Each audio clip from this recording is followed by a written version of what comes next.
तंत्र और श्वसन तंत्र से पहले वाले पार्ट जो है वो हमने कर लिए थे। ठीक है, परिभाषाएं और श्वसन संबंधी क्षमताएं जो हमारे लंग्स की रहती है वो सब हमने देख ली थी। अब जो इसके आगे का पार्ट है वो है कृत्रिम श्वसन और श्वसन संबंधी रोग। अब हम उनको कंप्लीट करेंगे, तो लिखिए कृत्रिम श्वसन, हेडिंग लगा दीजिए आर्टिफिशियल रेस्पिरेशन, कृत्रिम श्वसन, आर्टिफिशियल रेस्पिरेशन, कृत्रिम श्वसन।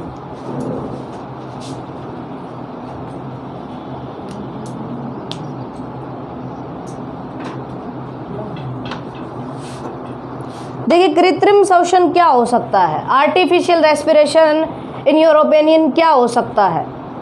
यानी कोई व्यक्ति ऐसी परिस्थिति में आ जाए और उसको क्या है, उसका रेस्पिरेशन सिस्टम जो है वर्क नहीं कर रहा हो, उसको जो है श्वसन संबंधी क्या आ रही हो, दिक्कत आ रही हो, श्वसन संबंधी क्या आ रही हो, दिक्कत आ रही हो। और उन परिस्थिति में उसको क्या दिया जाता है, कृत्रिम श्वास दिया जाता है ताकि उसके जीवन को बचाया जा सके। छोटी क्लासों में भी पढ़ा होगा आपने, बस वो सामान्य सी डेफिनेशन है, इनके बारे में कैसे दिया जाता है वो लिखना है। तो लिखिए, देखिए जब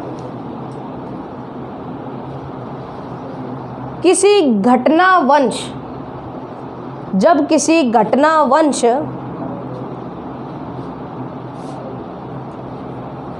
जैसे डूबने पर, जब किसी घटनावंश जैसे डूबने पर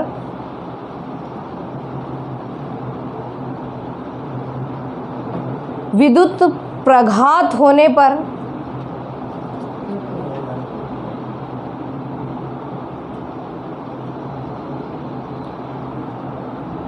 या किसी गैसीय प्रभाव से, या किसी गैसीय प्रभाव से, किसी गैसीय प्रभाव से ऐसी स्थिति आ जाए, गैसीय प्रभाव से ऐसी स्थिति आ जाए कि व्यक्ति का कृत्रिम श्वास रुक जाए, प्राकृतिक श्वास रुक जाए, सॉरी, कि व्यक्ति का प्राकृतिक श्वास रुक जाए, कि व्यक्ति का प्राकृतिक श्वास रुक जाए, लेकिन हृदय स्पंदन जारी रहता है, लेकिन श्वास रुक जाए और हृदय स्पंदन जारी रहता है, लेकिन हृदय स्पंदन जारी रहता है, तो उस व्यक्ति को, तो उस व्यक्ति को आर्टिफिशियल, तो उस व्यक्ति को आर्टिफिशियल श्वास, कृत्रिम श्वसन देकर, कृत्रिम श्वसन देकर उसके जीवन को बचाया जा सकता है, कृत्रिम श्वसन देकर उसके जीवन को बचाया जा सकता है।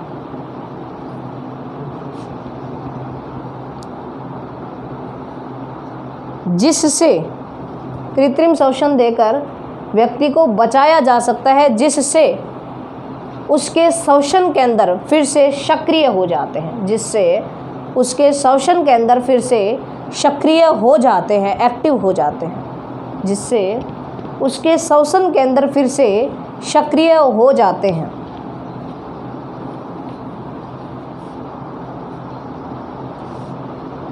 लिखिए कृत्रिम श्वसन के लिए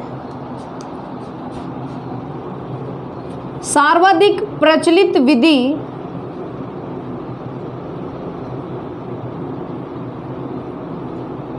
कृत्रिम श्वसन के लिए सर्वाधिक प्रचलित विधि मुख से मुख श्वसन विधि है।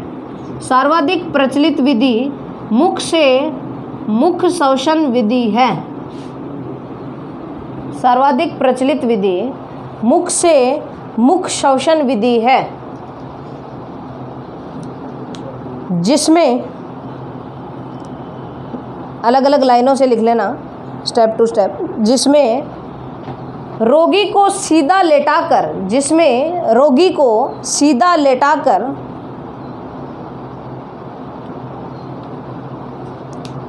अपना एक हाथ सीधा लेटाकर अपना एक हाथ उसके माथे पर, अपना एक हाथ उसके माथे पर, वह दूसरा हाथ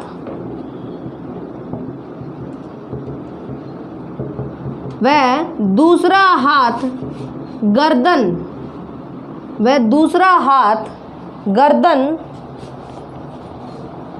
के नीचे लगाकर, सीधा लेटाकर, एक हाथ माथे पर लगाकर, वह दूसरा हाथ गर्दन के लगाकर गर्दन को इस प्रकार ऊंचा उठाया जाता है, गर्दन को इस प्रकार ऊंचा उठाया जाता है कि उसकी गर्दन खिंच जाए, कि उसकी गर्दन खिंच जाए, कि उसकी गर्दन जो है वो खिंच जाए, तथा जीवा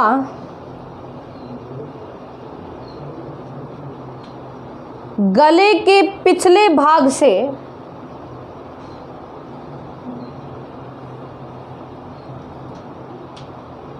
सीधी हो जाए, गले के पिछले भाग से सीधी हो जाए,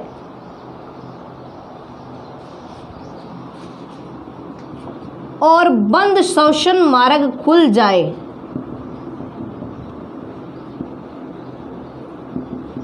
और बंद श्वसन मार्ग खुल जाए। नेक्स्ट लिखना नई लाइन से, माथे पर रखे हाथ, माथे पर रखे हाथ से, माथे पर रखे हाथ से रोगी की नाक को बंद करते हुए,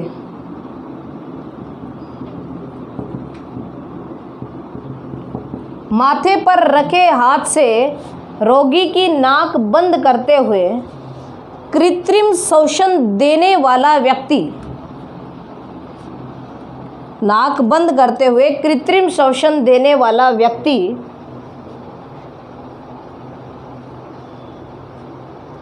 अपना मुख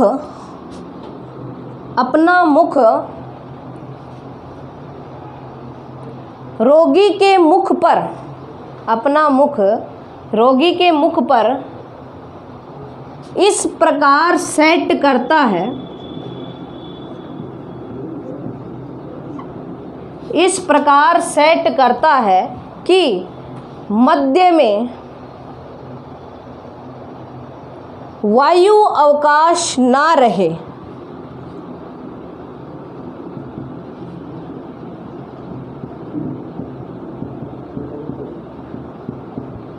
कि मध्य में वायु अवकाश ना रहे, और गर्दन को यथावत खींचे रखना चाहिए, और गर्दन को यथावत पहले के जैसे ही खींचे रखना चाहिए, गर्दन को यथावत खींचे रखना चाहिए। अब रोगी के मुख, अब रोगी के मुख पर 1 मिनट में लगभग 12 बार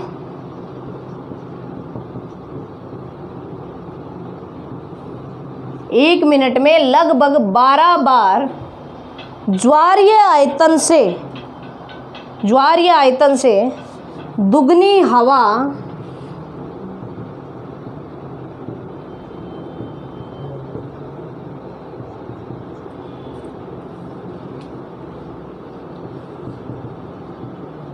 ज्वारीय आयतन से दुगनी हवा दी जाती है। नेक्स्ट स्टेप लिखना, रोगी के मुख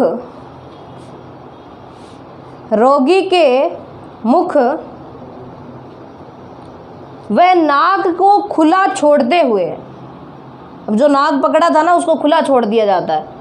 रोगी के मुख व नाक को खुला छोड़ते हुए रोगी के उच्च शोषण की जांच की जाती है। उच्च शोषण क्या होता है भाई? क्या होता है उच्च शोषण? श्वास का बाहर निकलना। एक्सहेलेशन या इनहेलेशन? एक्सहेलेशन, ठीक है। उच्च शोषण की जांच की जाती है। इस प्रकार कृत्रिम श्वसन के द्वारा, इस प्रकार कृत्रिम श्वसन के द्वारा रोगी को जीवन दान दिया जाता है। रोगी को जीवन दान दिया जाता है। ठीक है, कहानी सी है, पढ़ लोगे। क्या किया देखो, सबसे पहले क्या किया? सीधा लेटाया। कई बच्चे क्या कर देते हैं? उल्टा लेटा कर। वो प्रक्रिया नहीं है, उल्टा डूबने के बाद में होती है ना। तो यहाँ सीधा लेटाकर एक हाथ कहाँ रखा? ये सारे स्टेप है। एक हाथ माथे पर रखकर दूसरा हाथ गर्दन के नीचे लगाकर, जिससे क्या होती है? गर्दन खींचती है, और गर्दन के खींचने से जो श्वास मार्ग बंद था वो क्या हो जाएगा? खुल जाएगा। अब क्या है? श्वास मार्ग खुल जाएगा तो नाक को क्या करेंगे? अपने बंद कर देंगे और मुख से श्वास को दिया जाएगा। और ये श्वास जो दिया जाता है वो क्या है? 12 बार प्रति मिनट। और ज्वारीय आयतन से क्या है? लगभग डबल है। और ज्वारीय आयतन क्या होता है बताना मेरे को? 500 ml होता है ना, जो एक नॉर्मल परिस्थिति में अपना कितना वॉल्यूम जो है अंदर लेते हैं, टिडल वॉल्यूम जिसको कहा जाता है। ठीक है, 500 होती है ना। अब ज्वारीय आयतन से लगभग डबल 1 मिनट में 12 बार दी जाती है, और उसके बाद में उसकी उच्च शोषण की दर को ज्ञात किया जाता है। और इस प्रकार कृत्रिम शोषण देकर रोगी के जीवन को बचाया जाता है। लिख दोगे? ठीक है। नेक्स्ट लिखो, श्वसन संबंधी रोग। नई हेडिंग है, श्वसन संबंधी रोग। नेक्स्ट नई हेडिंग लगाइए, श्वसन संबंधी रोग। हाँ, अस्थमा लिख लो फिर। श्वसन संबंधी रोग, सबसे पहला ही रोग है वो कौन सा है? अस्थमा। क्या जानते हो भाई अस्थमा के बारे में?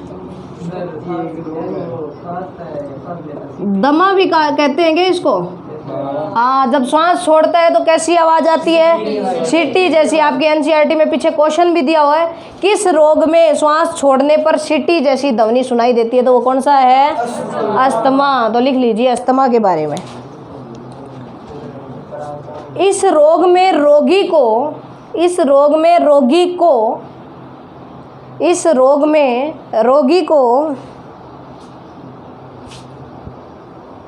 श्वास लेने में दिक्कत आती है। रोगी को श्वास लेने में दिक्कत आती है।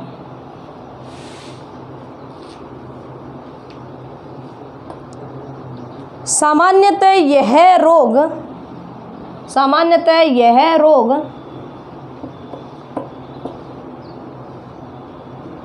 श्वसनी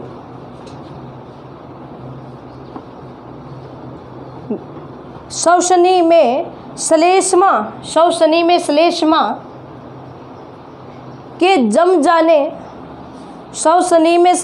के जम जाने, सूजन आ जाने, श्वसनी में श्लेष्मा के जम जाने, सूजन आ जाने, या श्वसन मार्ग के संकरा हो जाने। संकरा मतलब है पतला। श्वसन मार्ग के संकरा हो जाने, श्वसन मार्ग के संकरा हो जाने से उत्पन्न होता है।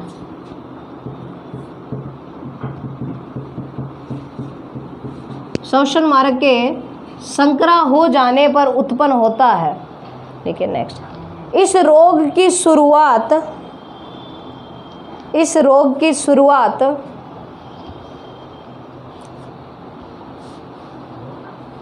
किसी धूल के कण, इस रोग की शुरुआत किसी धूल कण, पराग कण, किसी धूल कण, पराग कण, धुएं,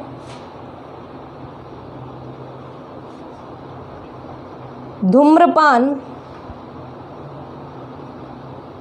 आदि से होने वाली एलर्जी होती है, आदि से होने वाली एलर्जी होती है।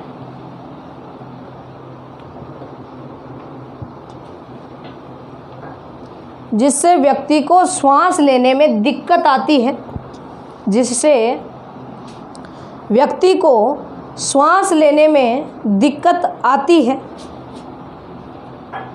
श्वास लेने में दिक्कत आती है।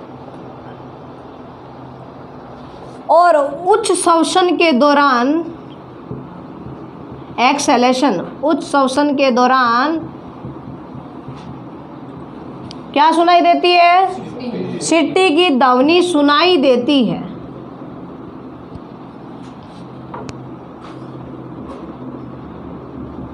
उच्च श्वसन के दौरान सीटी की ध्वनि सुनाई देती है। और इस रोग का उपाय इन एलर्जी कारकों से बचाव ही है। इस रोग का उपाय इन एलर्जी कारकों से बचाव ही है।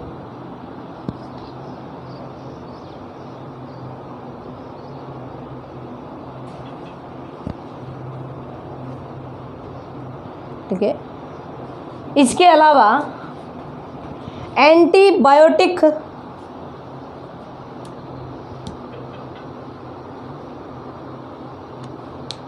औषधि दी जाती है, एंटीबायोटिक औषधि दी जाती है।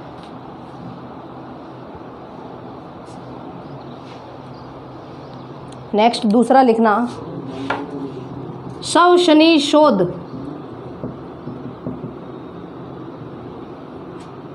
श्वसनी शोध इसमें लिखिए। इसका कारण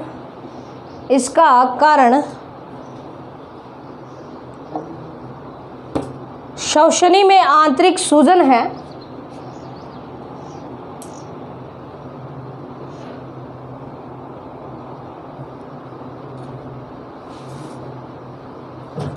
इसमें भी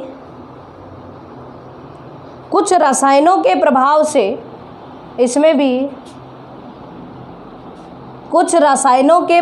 से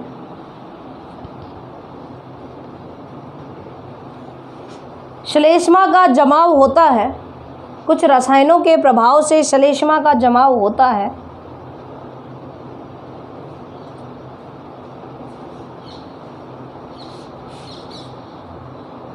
और श्वसन मार्ग के सीलिया नष्ट हो जाते हैं। सीलिया क्या होती है? Air like structure. श्वसन मार्ग के सीलिया नष्ट हो जाते हैं। और इसका उपाय धूम्रपान के धुएं से बचाव ही है।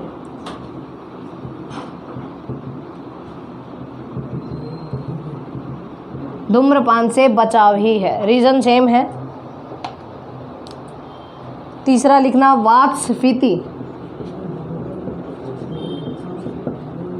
क्या हो गया? आवाज कैसे आ रही है? तीसरा लिखना, वातस्फीति।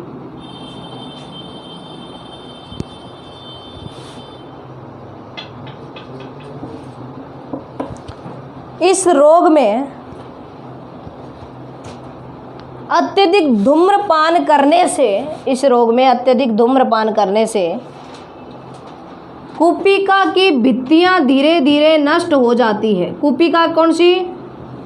फेफड़ों में पाई जाती है ना, जो वायु का संग्रह करती है। कुपिका की भित्ति धीरे धीरे नष्ट हो जाती है। कुपिका की भित्ति धीरे धीरे नष्ट हो जाती है।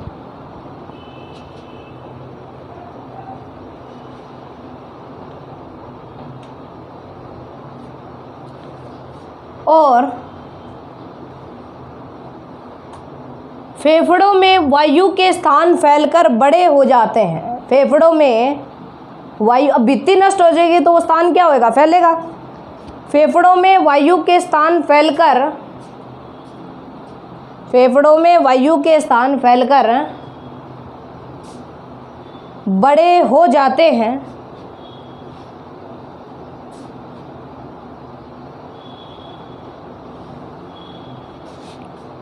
और अब फेफड़ों में ये सोचो कि वायु के स्थान फैल जाएंगे तो निःश्वसन में दिक्कत आएगी या उच्च श्वसन में दिक्कत आएगी? देखो श्वसन, उच्च श्वसन में, वेरी गुड। क्या होएगा? देखो स्थिति ऐसी है कि जो वायु भरती है उसकी भित्ति नष्ट हो गई। वायु किस में भरती है? कूपिकाओं में भरती है। अब कूपिकाओं की भित्ति नष्ट होगी तो उसकी प्रत्यास्थता क्या होगी? कम होगी। तो वो फैल जाएंगे, फैल जाएंगे तो उसमें क्या भरेगी? वायु, वायु भरेगी तो वो फैलेंगे, उसका सरफेस क्या हो जाएगा? फैलेगा। अब फैलेगा तो किस में दिक्कत आएगी?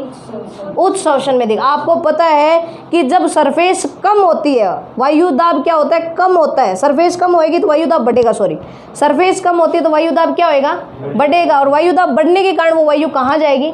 बाहर की ओर जाएगी। अब इसमें क्या हो रहा है? कूपिका की भित्ति नष्ट हो रही है, कूपिकाएं फैल रही है, सरफेस क्या हो रही है? क्षेत्रफल क्या हो रहा है? इंक्रीज हो रहा है, बढ़ रहा है। तो हमारे उच्च श्वसन में दिक्कत आएगी। क्या दिक्कत आएगी? तो लिख लीजिए आगे वाली लाइन, जिससे उच्च श्वसन में दिक्कत आती है।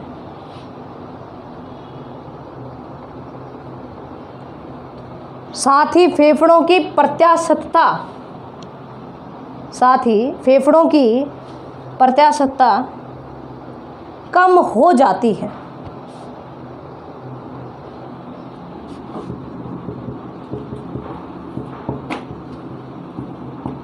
फेफड़ों की प्रत्यास्थता कम हो जाती है। ठीक है, उदाहरण लिख लेना। उदाहरण क्या? सीधा रीजन लिख लेना। धूम्रपान के कारण, धूम्रपान के कारण औषधि एंटीबायोटिक दी जाती है।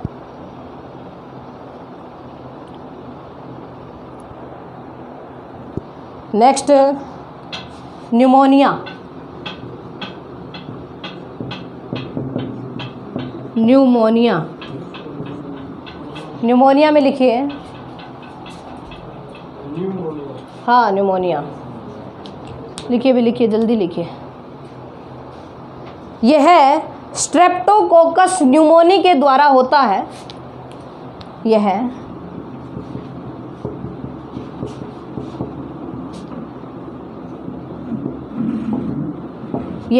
स्ट्रेप्टोकोकस न्यूमोनी जीवाणु के द्वारा होता है। बैक्टीरिया है। स्ट्रेप्टोकोकस न्यूमोनी जीवाणु के द्वारा होता है।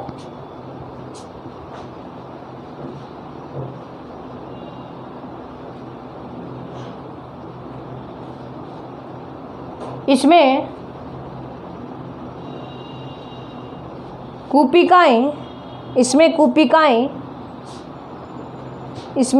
कूपिकाएं, मृत कोशिकाओं, मृत कोशिकाओं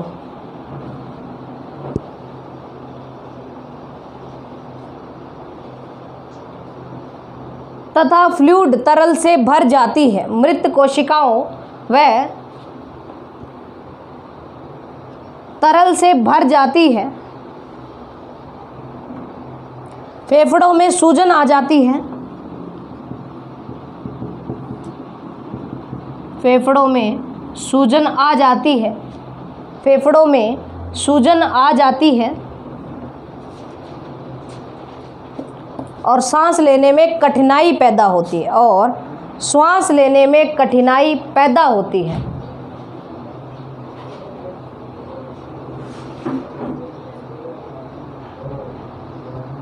अधिकतर यह रोग बच्चों में व बूढ़ों में देखा जाता है।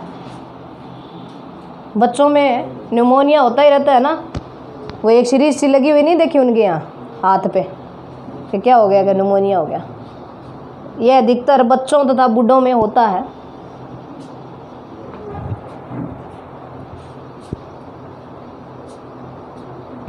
एंटीबायोटिक और एक औषधि हर में लिख देना, ब्रोंकोडाइलेटर। ब्रोंकोडाइलेटर लगभग सब में दी जाती है। ये ब्रोंकोडाइलेटर एंटीबायोटिक तथा ब्रोंकोडाइलेटर औषधि दी जाती है।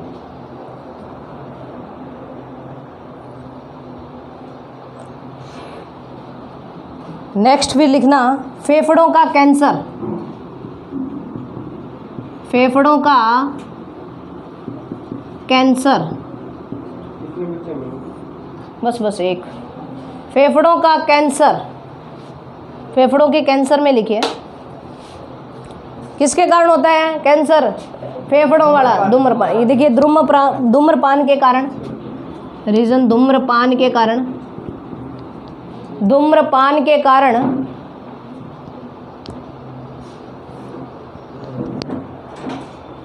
लिखिए धुएं से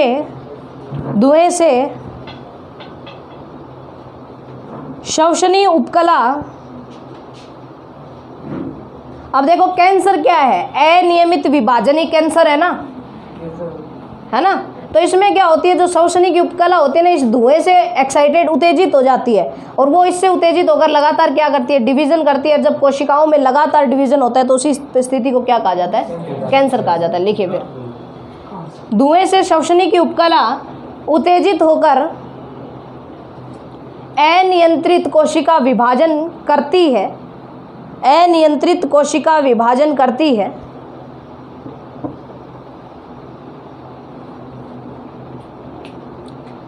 जिससे पूरे फेफड़े में कैंसर फैल जाता है, पूरे फेफड़ों में कैंसर फैल जाता है।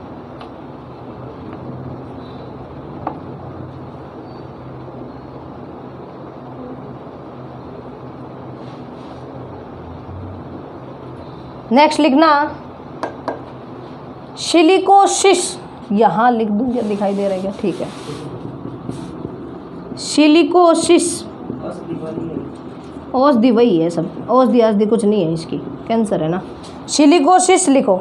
नेक्स्ट सिलिकोसिस, या इसका जो दूसरा नाम है इसको एस्बेस्टोसिस भी कहा जाता है, एस्बेस्टोसिस, एस्बेस्टोसिस। ये रसायन है, इनके कारखानों में काम करने से ये होता है, सिलिकोसिस व एस्बेस्टोसिस।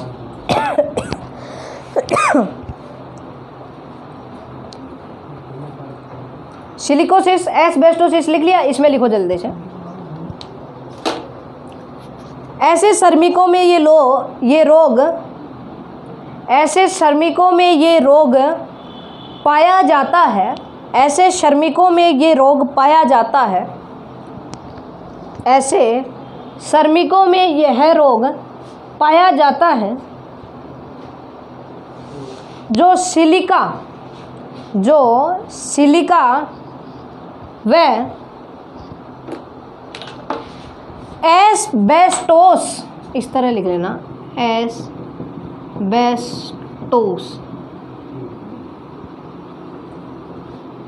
जो एस्बेस्टोस की खानों में काम करते हैं, सिलिका व एस्बेस्टोस की खानों में काम करते हैं, कारखानों में काम करते हैं, जिनसे ये पदार्थ उनके श्वसन मार्ग में चले जाते हैं, जिनसे ये पदार्थ उनके श्वसन मार्ग में चले जाते हैं।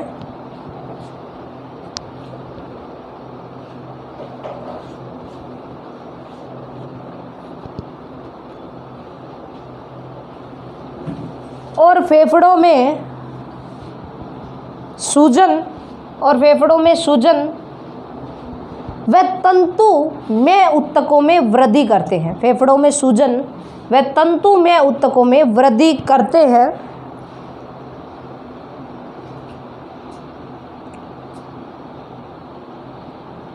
इसका उपाय इन स्रोतों से बचाव ही है, जिससे ये हो रहा है। इनका उपाय इन स्रोतों से बचाव ही है। क्लियर? आपका लेसन जो है वो कंप्लीट हो चुका है। कौन सा चैप्टर था ये? 23वां चैप्टर है कक्षा 12 का, जिसके अंदर 2 वीडियो में अपने लेसन जो है वो कंप्लीट किया था। एक आपको कल की मिल जाएगी और एक ये है। इस तरह करके अपना जो है 23वां लेसन मानव श्वसन तंत्र जो है वो कंप्लीट होता है। धन्यवाद। इससे आगे कल देखेंगे।